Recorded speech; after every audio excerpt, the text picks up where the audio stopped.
Hi, நான் doctor Prashanth, empty, தங்கம் hospital, Surandai. இன்றைக்கி நம்ம எதை பற்றி பேச போகிறோம் அப்படின்னா நீரிழிவு நோய், அதாவது டயபெட்டிஸ் மெலிட்டஸ். இப்போது காமனாக என்ன சொல்லுவோம் அப்படின்னா சர்க்கரை வியாதி அப்படின்னு சொல்லுவோம்.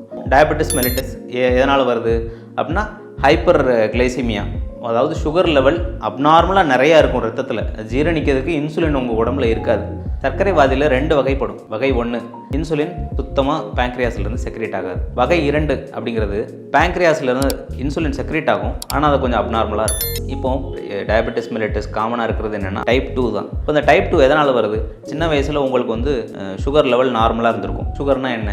மாவு சத்து மூலமாக சுகர் வரும், பழங்கள் மூலமாக சுகர் இருக்கும். இதெல்லாம் நீங்கள் உங்களுக்கு அளவுக்கு அதிகமாக நீங்கள் சாப்பிடும்போது என்ன ஆகும் அப்படின்னா உடல் பருமன் வரும் முதல்ல. அதுக்கப்புறம் நார்மலாக இருக்க குளுக்கோஸை ஜீரணிக்கிறத விட அதிகமாக உங்களுக்கு இன்சுலின் சுரக்கும். ரெண்டாவது, அதை விட அதிகமாக நீங்கள் சாப்பிடும்போது அதை விட அதிகமாக உங்களுக்கு இன்சுலின் சுரக்க ஆரம்பிக்கும். இது ஒரு ஸ்டேஜில் என்ன ஆகும் அப்படின்னா பேங்க்ரியாஸ்லேருந்து இன்சுலின் சுரக்கிறது ஸ்டாப் ஆகிடும். இப்போ சர்க்கரை என்ன ஆகும்? தேவையில்லாமல் நிறைய இடங்களில் போய் செட்டில் ஆகி உங்களுக்கு காம்ப்ளிகேஷன்ஸ் உண்டாகும். இப்போ சுகரோட காம்ப்ளிகேஷன்ஸ் என்னென்ன? இந்த அளவுக்கு அதிகமான சர்க்கரை இருக்குல்ல, இது போய் உங்களோட இருதயத்துக்கு போகக்கூடிய இரத்த குழாய்களை அடைக்கலாம், கிட்னிக்கு போகிற இரத்த குழாய்களை அடைக்கலாம், அதுக்கப்புறம் நரம்பு மண்டலங்களையும் பாதிக்கலாம். இப்போ இந்த காம்ப்ளிகேஷன்ஸை நம்ம முன்னாடியே அவாய்ட் பண்ணணும் அப்படின்னா என்ன பண்ணலாம்? இப்போ ஒரு நாளில் உங்களுக்கு சர்க்கரை அதிகமாக இருக்குது அப்படின்னா அடுத்த நாளே உங்களுக்கு இந்த காம்ப்ளிகேஷன்ஸ் வந்துருமா?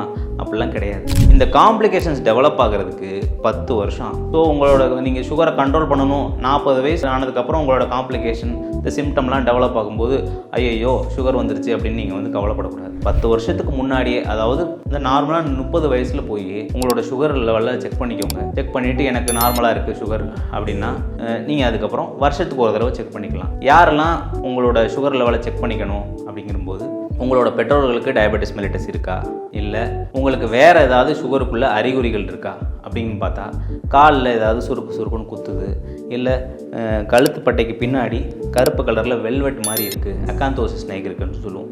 இந்த மாதிரிலாம் இருக்குது அப்படின்னா நீங்கள் உங்கள் சுகர் லெவலை ஒரு 30 வயசில் போய் செக் பண்ணிக்கோங்க.